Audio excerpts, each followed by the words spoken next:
여러분은 자식들에게 부모 노릇을 언제까지 해야 한다고 생각하시나요? 자식들이 다 크면 이제 그만해도 된다고 생각하시겠지만 많은 분들이 부모 노릇을 눈 감을 때까지 하시는 것 같습니다. 자식과 거리를 두어라, 자식에게 다 주지 마라 등 이제는 이런 말들이 다이어트 상식처럼 다들 알고 있지만 막상 내 자식에게는 안 되는 부분들이 많습니다. 처음에 자식들을 키울 때는 아이를 볼 때면 가슴이 설레이기도 하고 모든 것이 기쁨이었을 것입니다. 그래서 자식에게 올인하고자 했던 마음이 드셨을 수 있습니다. 자식들이 다 커서 또 다른 자식을 낳아도 아직 물가에 내놓은 아이 같은 마음이 들기도 할 것입니다. 그래서 마지막 눈 감기 전 혹은 눈 감기 얼마 안 남은 시점까지 재산을 자식에게 물려주며 마지막까지 자녀들을 생각하는 것이 부모 마음입니다.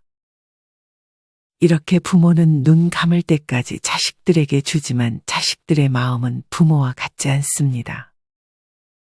통계에 따르면 자식이 부모를 부양한다는 의견이 2006년 63%였던 것이 2018년 26.7%로 떨어진 것이 현실입니다. 또한 부모 노후는 스스로 해결해야 한다고 응답한 자녀들의 비율이 7.8%에서 19.4%로 증가했습니다. 많은 분들이 나이가 들수록 자식에게 멀어지는 것이 좋다는 것을 머리로는 알고 있습니다.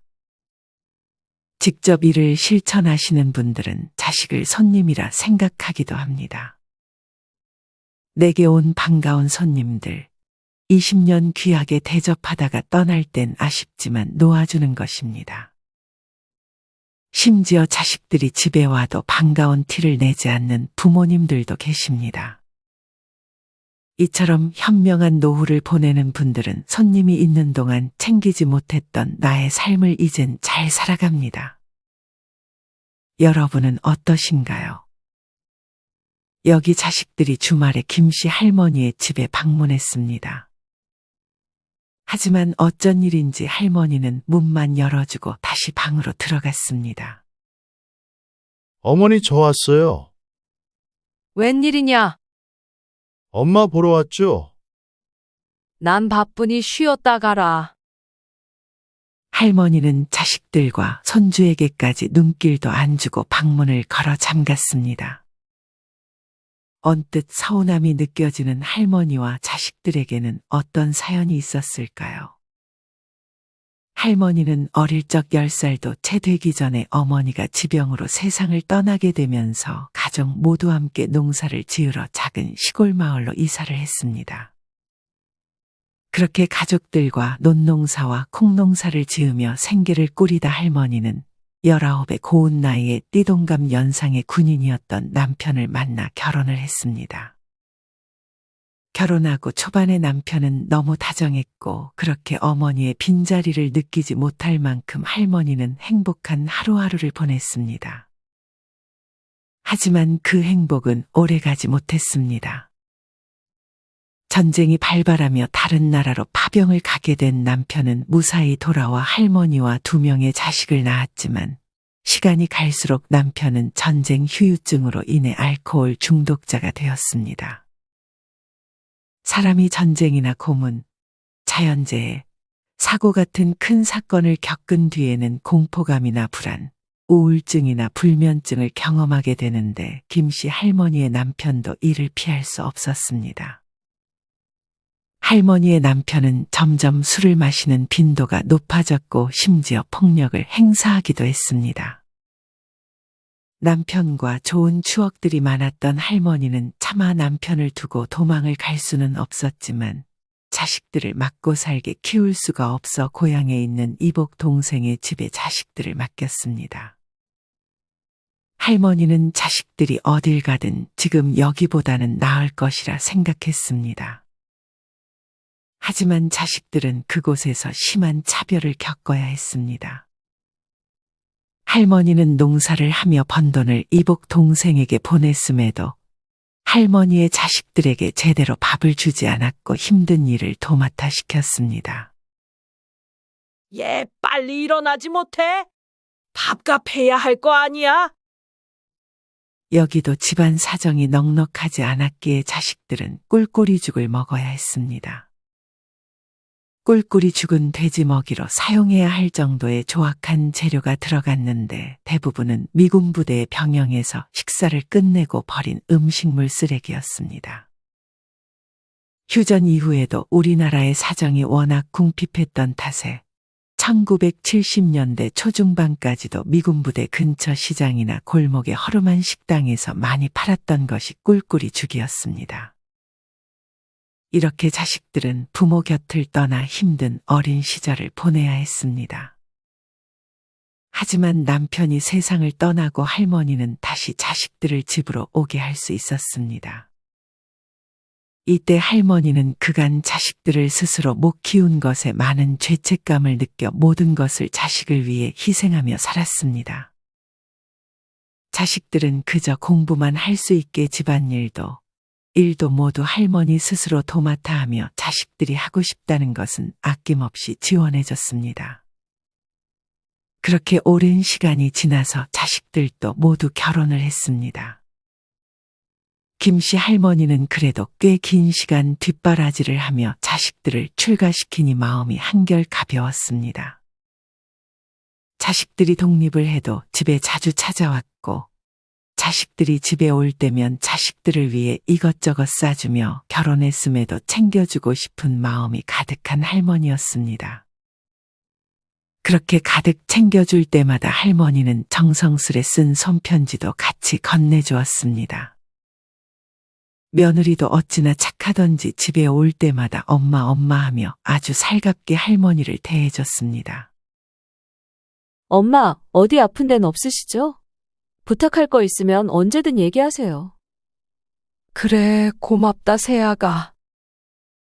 며느리는 할머니가 무언가를 줄 때마다 기쁘게 받았고 그 기쁜 모습을 볼 때마다 할머니는 더 챙겨주고 싶었습니다. 그렇게 그날도 어김없이 한가득 음식과 간식을 아들과 며느리 손에 쥐어주었습니다. 그날 할머니는 저녁에 산책을 가려고 하는데 길가에 버려진 간식들을 보았습니다. 저게 뭔가 싶어서 가까이 갔던 할머니는 오전에 자기가 자식에게 주었던 그 간식과 같은 것임을 확인했습니다. 그 간식은 이 주변에 팔았던 간식이기에 누가 저 아까운 것을 버리고 갔나 확인해 봤더니 그 안에는 할머니가 정성스럽게 적었던 손편지가 같이 들어 있었습니다. 그랬습니다. 할머니가 줬던 음식들과 간식들은 대부분 아들과 며느리는 차에 타기 전에 그 동네에 버리고 간 것입니다. 할머니는 실수로 두고 갔다고 생각하고 싶었습니다. 다음에 자식들이 왔을 때 마찬가지로 아들 내외에게 간식들을 잔뜩 챙겨주러 안방에 들어갔던 할머니는 아들과 며느리가 수군대는 소리를 들었습니다. 할머니는 작은 소리에도 잠을 잘 못 주무실 만큼 귀가 예민했기 때문에 며느리의 말을 또렷이 들을 수 있었습니다. 그만 좀 주시라고 해. 이런 거 누가 먹는다고. 저번에 주신 것도 너무 냄새나서 차 타기 전에 바로 버렸잖아. 버리는 것도 다 일이라고. 어떻게 그래? 저렇게 좋아하시는데.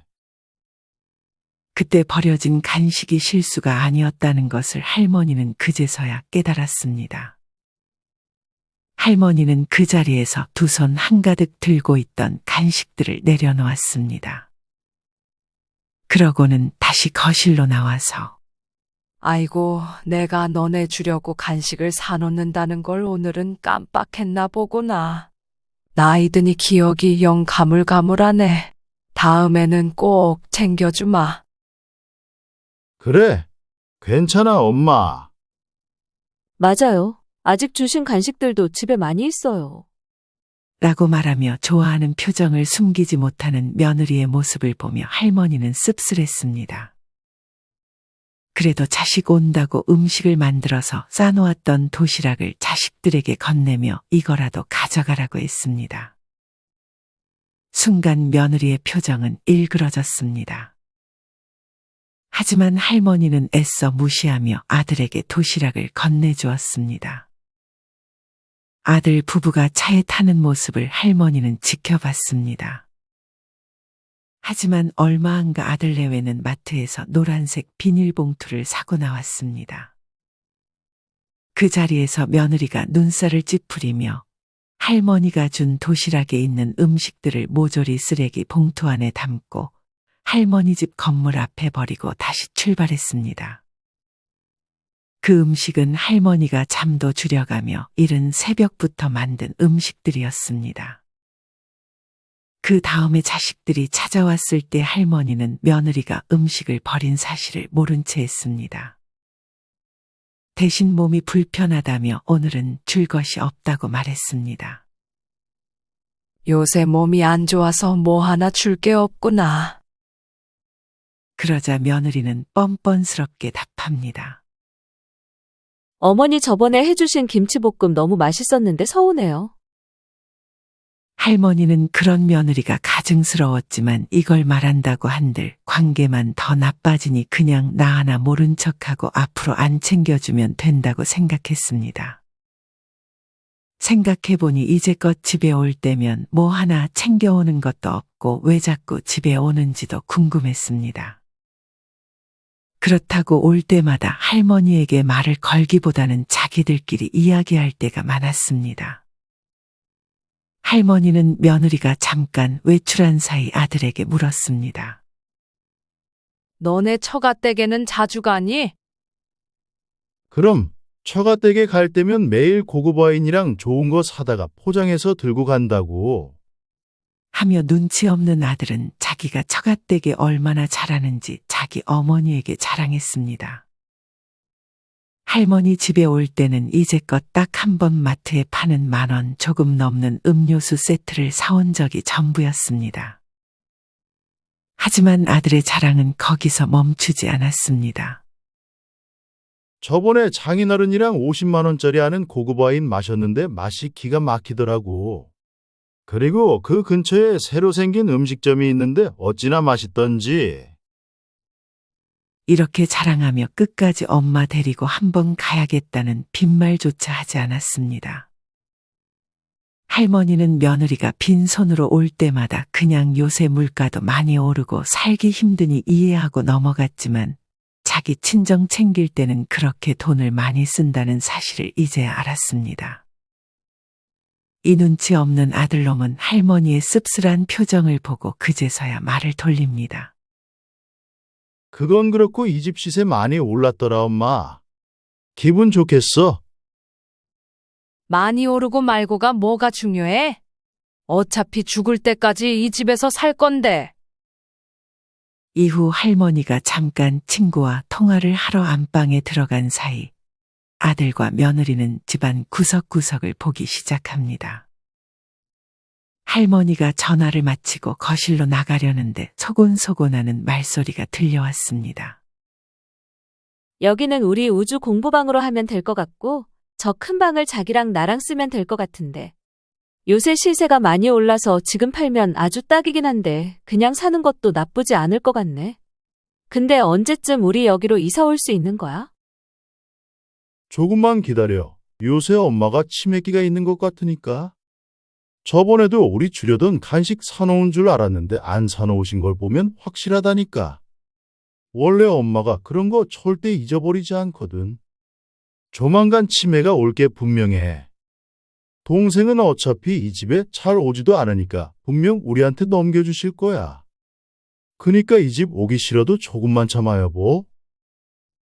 집을 준다고 단 한 번도 입 밖으로 꺼낸 적도 없고 나중에 눈 감을 때나 주려고 했었지만 아들 내외는 할머니의 의견은 안중에도 없고 미리 자기들이 이 집을 어떻게 쓸지에 열띤 토론을 벌이고 있었습니다. 할머니는 화가 나다 못해 어이가 없었습니다. 엄마가 어릴 때 나 버리고 산 거에 엄청 미안해 하거든. 내가 불쌍한 척 부탁하면 다 들어주실 거야. 할머니는 아들을 버린 것이 아니라 지키려고 보냈다고 생각했고 실제로 그랬지만 아들은 자신이 그때 버려졌다고 생각했던 것 같습니다. 하지만 아들과 다시 만난 이후로 할머니는 누구보다 자식들을 위하며 살았습니다. 최선을 다해 자식들을 위했기에 할머니는 이번 아들과 며느리의 대화에 크게 실망했습니다. 얼마 후 어버이날이 다가왔습니다. 저녁에는 처가를 가야 한다며 할머니와는 점심 약속을 잡았습니다. 이번에도 매년 갔던 가성비 있는 갈빗집에 들어왔습니다. 자식들 큰 돈 쓰지 말라고 항상 이곳이 가장 좋다며 매해 여기를 가자고 졸랐던 할머니였습니다. 하지만 오늘은 할머니도 고급진 음식을 먹고 싶었습니다. 할머니는 이 근처 대게집이 새로 생겼으니 그곳으로 가자고 했습니다. 하지만 그곳을 말하자 아들과 며느리는 당황한 기색을 숨기지 못했습니다. 사실 그곳은 저녁에 처가댁과 함께 가기로 했던 대게집이었던 것이었습니다.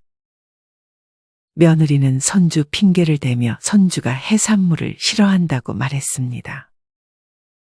결국 그날도 할머니는 매해 갔던 고깃집으로 들어갔습니다. 할머니는 그래도 오랜만에 딸도 찾아와서 기분이 좋았습니다. 그날은 할머니가 1년 중 유일하게 막걸리를 마시는 날이었습니다. 막걸리를 마시며 그래도 기분이 풀릴 무렵 자식들이 밖에서 이야기하는 소리가 들렸습니다. 할머니는 창가 쪽에 앉았고 그 시간은 대낮이었기 때문에 밖의 소리를 다 들을 수 있었습니다. 이번에는 누가 계산할 거야? 많이 나온 것도 아닌데 오빠가 낼 거야? 나는 저녁에 또 처가 가서 돈 많이 써야 돼. 돈 벌어서 다 처가에만 갖다 바치는 거 아니야? 나 좀 봐주라. 눈치 보기 힘들다 나도. 내가 내면 아내가 노발대발할 거야. 나도 요새 힘들어. 그리고 엄마 집에 가면서 이것저것 많이 받았을 거 아니야. 엄마가 주는 걸 오죽 좋아해? 너는 집에 오면서 그런 말을 해라. 거기 가는 게 얼마나 귀찮고 힘든 줄 아냐? 할머니는 이렇게 점점 언성을 높이며 싸우는 자식들을 보며 그 자리에서 일어났습니다. 그러고는 고기를 채 반도 먹지 않은 상태에서 뒷주머니에 있는 작은 흰 뭉치에서 돈을 꺼내 계산대로 향했습니다. 그러고는 다시 자식들이 돌아왔고 할머니는 화장실을 간다고 하며 집으로 돌아갔습니다. 아니, 집으로 돌아가면 자식들이 찾아올 게 뻔했기에 근처 공원으로 발걸음을 돌렸습니다. 자식들에게는 취했으니 나 먼저 집으로 들어간다는 문자 한 통을 남기고 공원으로 발걸음을 재촉했습니다. 그날은 공원에 사람도 없고 참으로 조용했습니다. 그 자리에서 들리는 것은 할머니의 숨죽이는 울음소리 뿐이었습니다. 집에 들어갔을 때는 자식들이 들어와 있었습니다. 할머니는 혼자 방에 들어가 조용히 눈물을 다시 한번 삼켰습니다. 그렇게 혼자 방 안에서 울고 있단 걸 알면서도 거실에서 하호호 TV 보며 웃는 소리가 할머니를 더 비참하게 만들었습니다. 하나같이 계산적인 자식들의 모습을 볼 때마다 차라리 가진 게 없었으면 오히려 속 편할 것 같다는 생각이 들기도 했습니다. 할머니는 이렇게 남보다 가족이 못하다는 느낌이 들 때 그렇게 서글플 수가 없었습니다. 하지만 어릴 때부터 산전수전 다 겪어본 할머니였습니다. 할머니는 그날 다짐했습니다. 더 이상의 부모 노릇은 하지 않고 이제는 오롯이 자신만을 위해 살아가겠다고 말이죠. 할머니는 이날부터 자식에게 의지하는 것을 포기했습니다.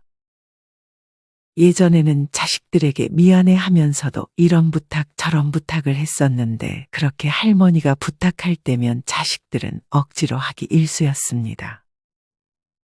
그런 모습이 보기 싫어서 하고 싶었던 것을 많이 포기했던 할머니였습니다. 하지만 이제 할머니는 스스로 배우기를 시작했습니다. 버스 타는 것부터 택시 잡는 법까지 주변 어르신들 혹은 그냥 지나가는 행인에게 물어보며 실수도 해가며 하나씩 배워갔습니다. 차라리 모르는 사람에게 부탁하는 게 자식들에게 부탁해서 자식들 귀찮아하는 표정을 보는 것보다는 마음이 편했습니다. 집도 주택연금을 받기 위해 정보를 알아보았습니다. 집만큼은 절대 자식들에게 줄 마음이 없었고 어차피 주택연금 받는 법을 자식들에게 물어봤자 자식들은 반대할 것이 뻔했기 때문에 이것도 할머니 스스로가 알아보았습니다. 이렇게 할머니는 혼자 잘 지내는 법을 하나씩 배워가며 자식들이 집에 와도 이제는 문만 열어주고 자기 할 일 하기 바빴습니다. 뭔가 이상함을 느낀 아들과 며느리는 몰래 방으로 들어가 할머니가 집을 담보로 주택연금을 받으려 한다는 사실을 알게 됐습니다. 그러자 며느리는 화를 참지 못해 할머니에게 다가가 물었습니다. 어머니, 이 집 담보로 주택연금 받으시려고요? 누구 맘대로요? 누구 맘대로라니? 내 집 내 맘대로 하겠다는데 뭐가 문제니? 아니, 저희 이 집 주시려는 거 아니었어요? 제가 이 집을 얼마나 자주 와서 어머니를 모셨는데 어떻게 이래요? 모시긴 뭘 모셔? 내가 준 거 전부 다 버리고 버릴 거면 니네 집 주변에 버리지 왜 내 집 주변에 갖다 버리니? 그리고 애초에 니네가 이 집에 뭐 하나라도 제대로 들고 온 적 있니? 니네 친정한테는 그렇게 돈 쓰는 거 내가 모를 줄 알았니? 할 말이 없었던 며느리 대신 남편이 와서 엄마에게 화를 냅니다. 엄마, 기억도 가물가물한데 이 집에서 평생 살아서 뭐 하게요? 치매 걸리면 누가 돌봐준다고요? 치매? 내 기억력 아직 멀쩡하다. 아, 저번에 간식? 니네가 하도 주는 거 갖다 버리길래 일부러 거짓말 한 거다. 나 아직 쌩쌩하고 설령 치매 걸린다고 해도 너네한테 돌봐달라고 할 일 죽었다 깨어나도 없으니 그만 썩 나가라. 아들과 며느리는 버텼지만 할머니는 집에 있는 소금을 당장 뿌리기 전에 얼른 나가라고 소리쳤습니다. 처음 보는 할머니의 모습에 겁을 먹은 아들과 며느리는 잽싸게 도망갔습니다. 할머니는 이후 복지센터에 가서 수업도 듣고 집에 있을 때면 화분을 가꾸는 등 자신이 살고 싶었던 삶에 집중했습니다. 할머니는 연금과 모아둔 돈을 자신에게 써가며 남은 노후 더 이상 자식들을 위해서가 아닌 자기 자신을 위한 삶을 살았습니다. 여러분은 이런 김씨 할머니를 보며 어떤 생각이 드시나요? 할머니는 뒤늦게나마 자식에게서 벗어나 자신만의 삶을 살았습니다. 많은 분들이 나이가 들면 자신이 번 돈을 잘 쓰지 못합니다. 심지어 재정적인 여유가 있어질 때도 쓰는 것을 불편해합니다. 특히나 남편의 경우 항상 긴장 속에 살아왔기 때문에 더더욱 자신에게 돈을 쓰지 못합니다. 그렇게 잘 쓰지 못한 돈은 대부분 자식들에게 물려주는 경우도 많습니다. 하지만 돈은 쌓기 위해 버는 것이 아니라 쓰기 위해 번다는 말이 있습니다. 물론 너무 과소비해서는 안 되겠지만 남은 노후만큼은 우리 부모님 자신을 위해서 돈을 쓰는 연습을 조금씩 해가며 하고 싶은 것들을 후회 없이 해보셨으면 좋겠습니다. 이상으로 오늘의 영상을 마치겠습니다. 우리 모든 구독자분들의 행복한 여생을 응원합니다. 다음에 더 좋은 내용으로 찾아뵙겠습니다. 감사합니다.